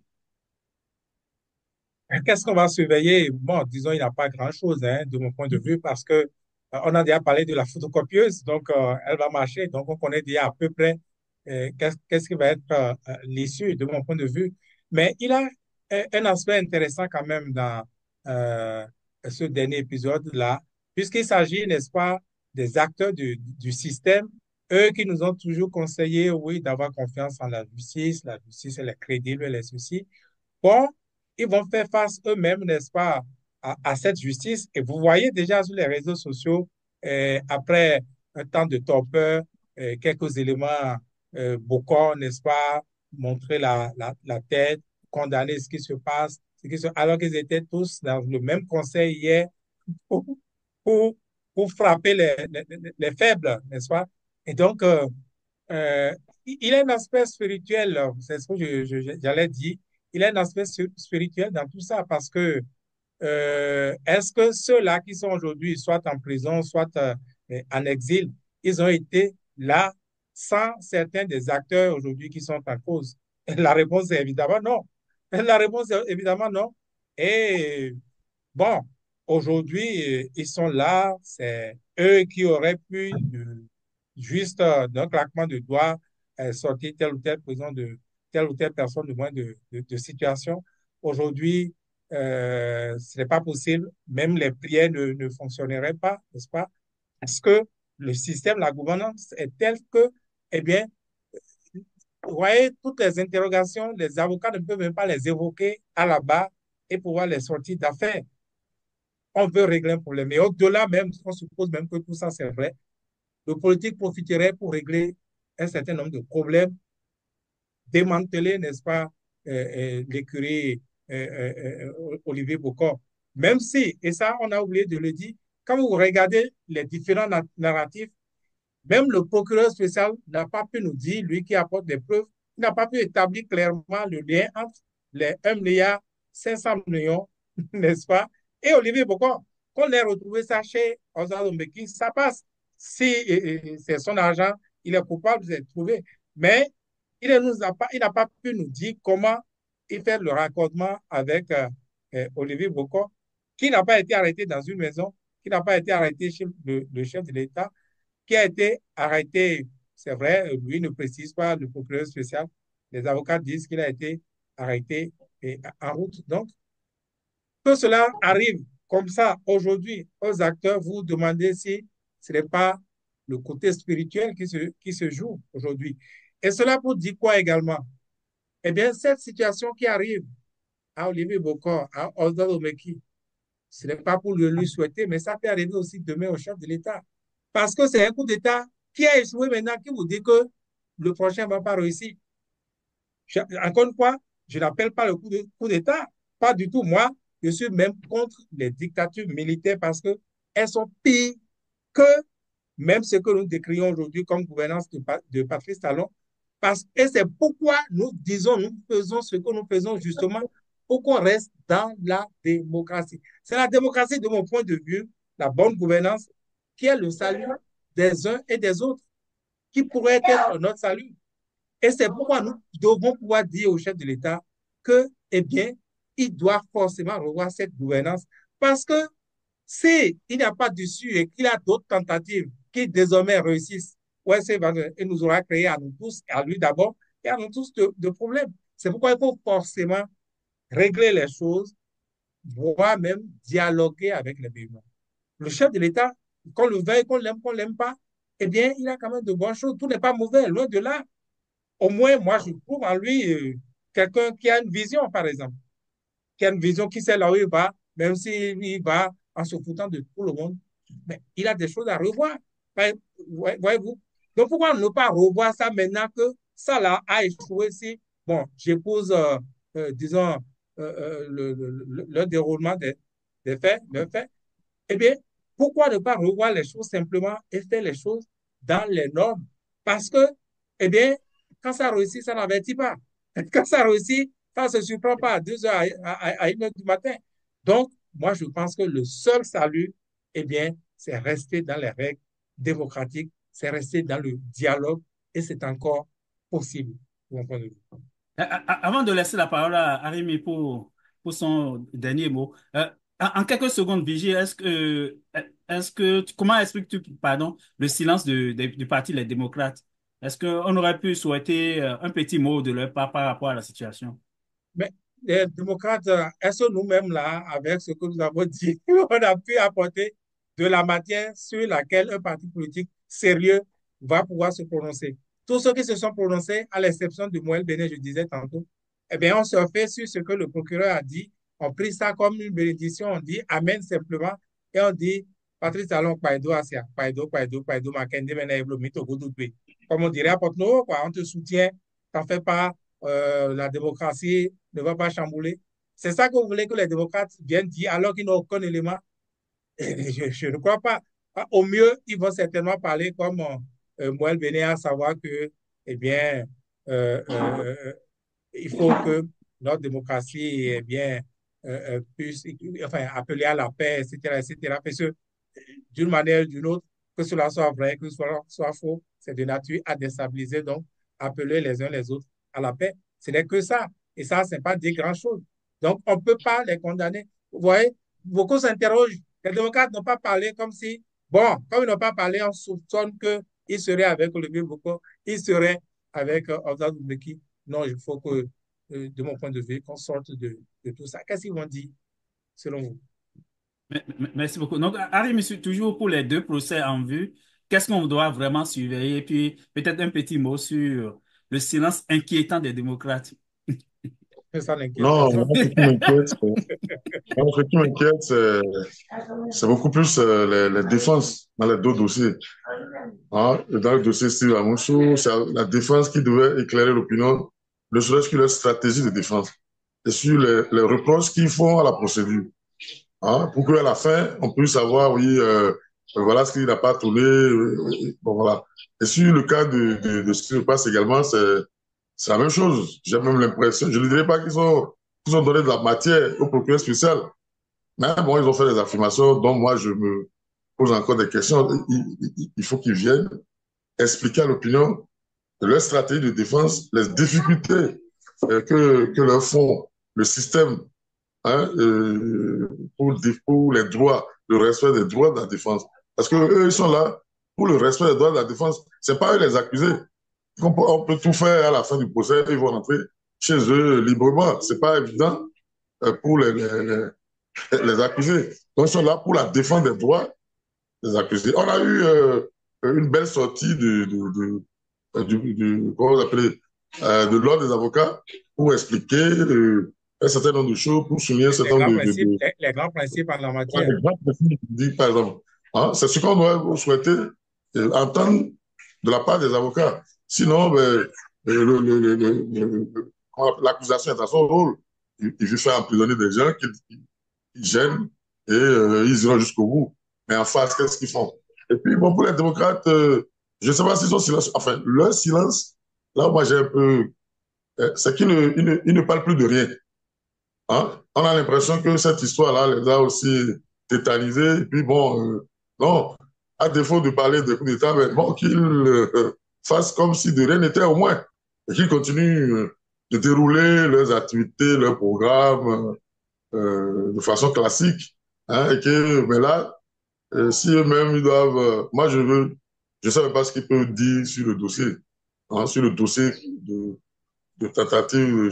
Parce que moi, je n'ai pas entendu les Olivier Bocor parler quand il y avait des procédures contre Rikia ou contre Joël Aïvo.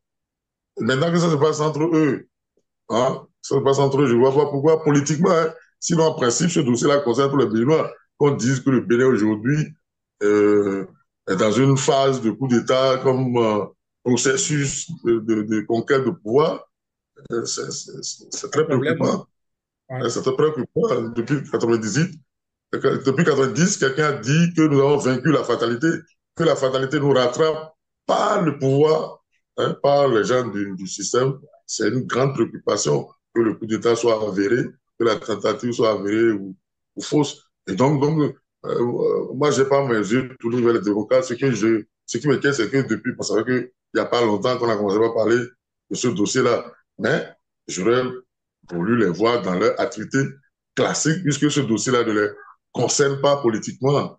Hein, si je crois bien, ils étaient en train de parler du code électoral, de révision du code électoral. Ils parlaient de la vie chère, ils parlaient d'un certain nombre de choses, de la gestion, par exemple, du Parlement, etc. J'espère qu'ils vont continuer dans cette activité classique, dans cette activité normale, et ne se laisseront pas aller à l'histoire du coup d'État. D'abord, il ne peut pas aller supporter le chef de l'État parce qu'il est encore victime de rien. Il faudrait que la justice établisse de façon claire, formelle, et chacun à ce moment-là se fera sa religion. Donc, on n'en est pas encore là. Donc, je ne vois pas un débat autour de ce parti-là. Oui, la mouvance a déjà choisi entre deux camps de la mouvance. Certains partis ont déjà choisi leur camp. Hein? Ils ont choisi le plus fort. Oui, non, pas le plus fort. Il y a vous avez parlé de, comment on appelle, Jacques Ayadji, qui ne s'est pas encore prononcé. Hein? Il s'est Moi, prononcé, il n'a pas donné raison à quelqu'un plus. oui, il a dit que ça se susurrait qu'il serait proche de OB. Hein? Vrai ou faux, ça c'est à vérifier. Et donc, bon, dire qu'il est dans le OB et de le voir aller soutenir le chef d'État dans un dossier où Olivier Boucault n'est pas encore condamné, pour moi, c'est un peu trop prématuré. Bon, les autres qui sont, que j'appelle les cerveaux liés à la présidence. Si la présidence souffle du froid, ils souffrent du froid. Quand ça souffle du chaud, ils souffrent du chaud, ils sont là. Leur légitimité, BR, UPR, leur légitimité dépend du talent. C'est le président talent, c'est sa volonté qui les a créés. Il a même dédié un parlement, toute une mandature, hein, toute une législature, il a dédié. Comment ils peuvent aujourd'hui, sans le président Talon, UPR n'existerait pas, BR n'existerait pas. Et donc, ils existent parce que Talon et son ami Olivier Boucault ont voulu que ce soit ainsi. Donc, maintenant, ils sont divisés. Et puis, c'est quand même quelqu'un qui est au pouvoir encore. Donc, peut-être dans un an et demi, quand Talon sera plus au pouvoir, chacun va s'expliquer.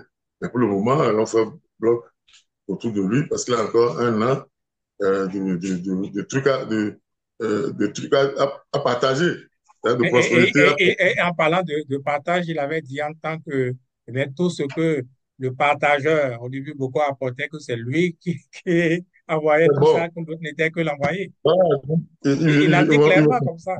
voilà, ils vont s'expliquer dans un an et demi, hein, quand la terreur peut-être va être Ça dissipée, s'estomper. où chacun peut s'exprimer, librement. Bon, on va dire, mais écoute, Olivier, comprends-nous, on était obligé de faire ça, ou etc.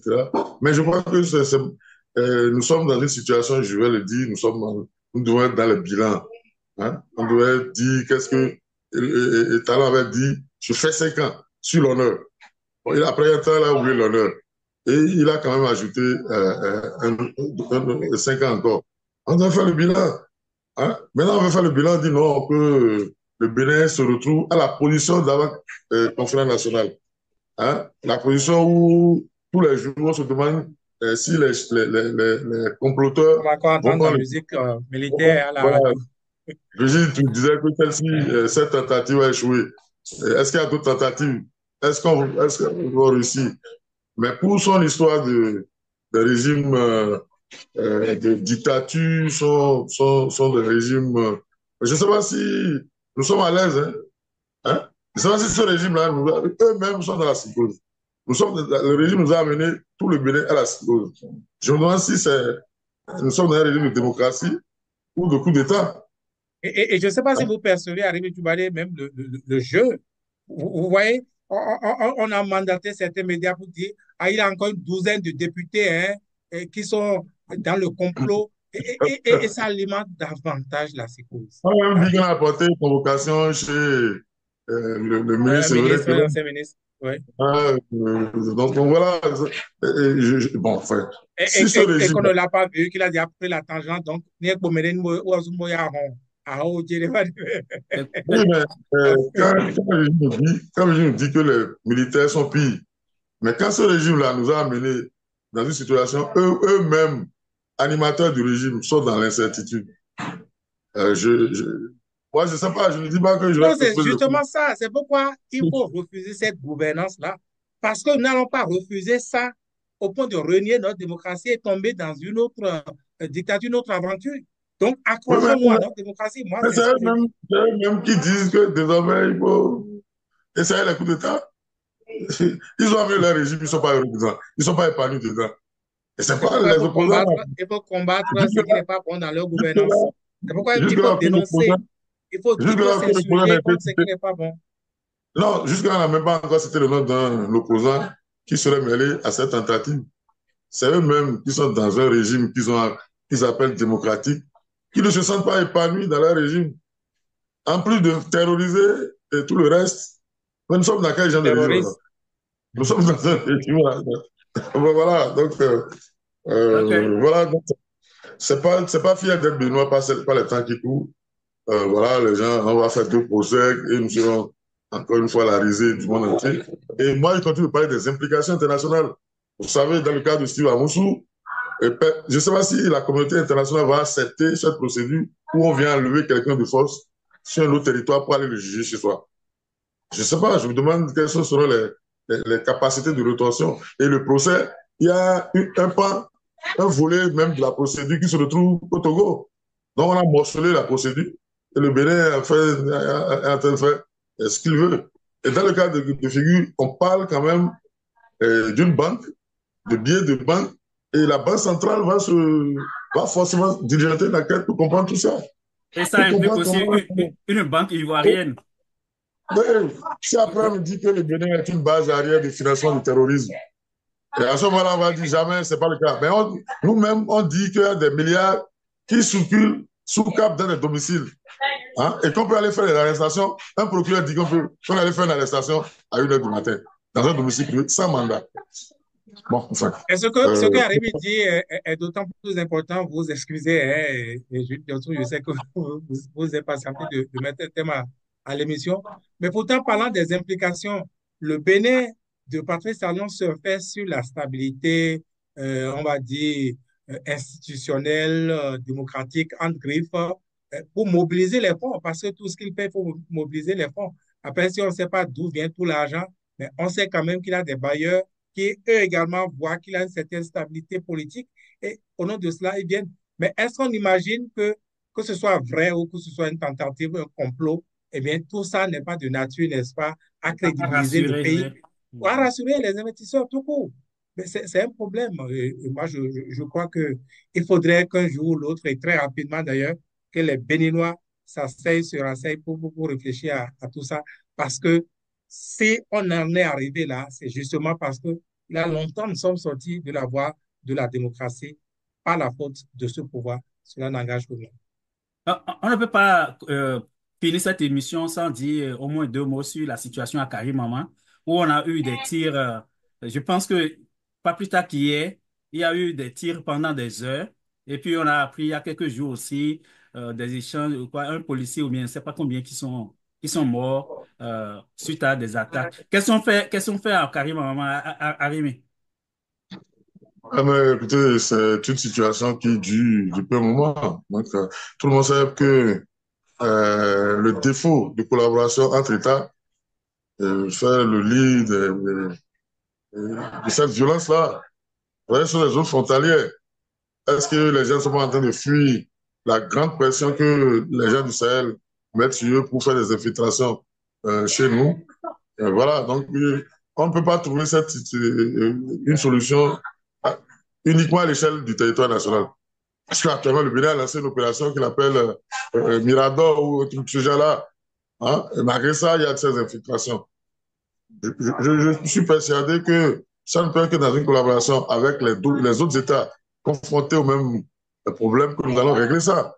Hein? Sinon, quand les gens quittent là-bas, ils ont l'impression de fuir la pression là-bas, ils vont rencontrer d'autres situations chez nous ici et ça produit les effets que nous... Parce que nous n'avons pas la capacité, nous ne sommes pas habitués à ce genre de défis sécuritaires.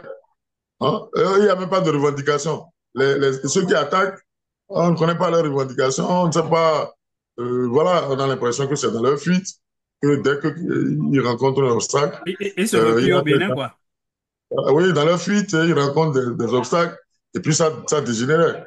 Mais sinon, ils n'ont pas exprimé des ambitions sur le Bénin, ils n'ont pas des accusations contre le Bénin. Il n'est pas dit que tel endroit est leur territoire ou qu'ils veulent installer euh, la charia au Bénin. Des trucs. On n'a pas on n'a même pas de visage. On ne sait pas qui sont-ils. Hein? Bon, on comprend pour le Sahel que c'était le trop-plein, la guerre en Libye et tout ça, les armes circulent partout. Oui, il y a des effets qui retombent sur nous au Bénin ici. Mais bon, comme je le dis, il faudrait qu'on retrouve la voie de la coopération sous-régionale pour essayer de trouver une solution globale, hein, que de continuer à faire cette guerre-là. Voilà, vous avez vu, non?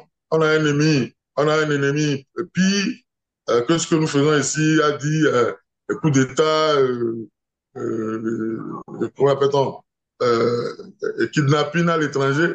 On est dans Enlèvement. cette détail, on est dans ce détail-là, alors qu'il y a pire qui nous menace tous, qui menace même l'intégrité de notre territoire national. Oui, Ok, Vigile, la situation à Caribama, est-ce que ça devait prendre un peu plus de place dans le débat interne au Bénin? Mais est-ce que vous avez vu une petite place? Est-ce que vous avez vu une petite place dans le débat? Est-ce que ça, cela compte? C'est vous qui le dites. Est-ce que vous avez vu un seul média nous dire voilà ce qui s'est passé hier à Karimama? Pourtant, ça fait plus de 24 heures, vous constatez avec moi. Mais personne n'en a pipé mot. Pourquoi? Parce qu'il a une certaine race qui a dit, eh bien, on n'en parle plus. Eh bien, c'est ça. On n'en parle plus si ce n'est pas un canal officiel. Or, on sait bien que les canaux officiels, à savoir l'état-major ou autres, ne communiquent pas, ou le gouvernement ne communique pas sur le terrorisme. Donc, on est livré aux rumeurs.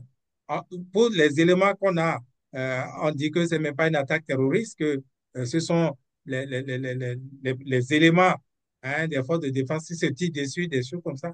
Donc, on ne sait pas ce qui est vrai. Et puisqu'on a dit de ne pas en parler, eh bien, vous avez vu, tous les médias se sont rangés.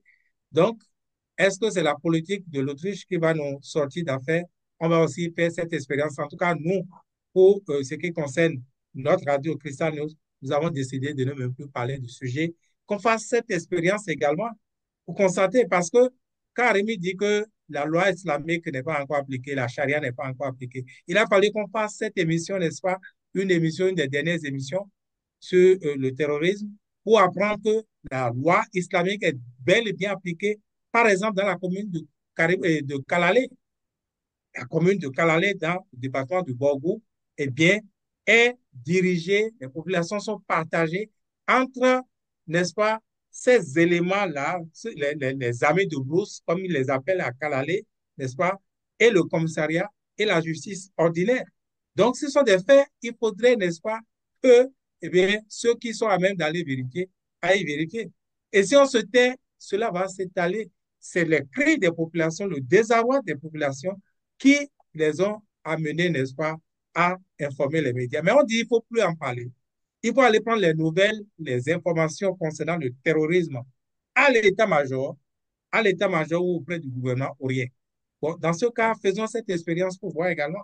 Donc, vraiment, ce que vous demandez, c'est noble, mais faisons l'expérience de l'omerta, du silence, de la politique Pendant de quelques mois, et l'autruche puis on pendant verra. quelques mois et on verra. Merci beaucoup, Vigile Avancé, merci Arimi Choubadé, et merci aussi Aux amis internautes qui vont suivre cette émission, on se donne rendez-vous à la fin du mois d'octobre. Merci bien. Si vous voulez me soutenir financièrement à continuer à produire du contenu éducatif, appuyez sur le bouton Merci en dessous de cette vidéo YouTube. Vous pouvez aussi participer à ma cagnotte PayPal dont le lien s'affiche à l'instant à l'écran.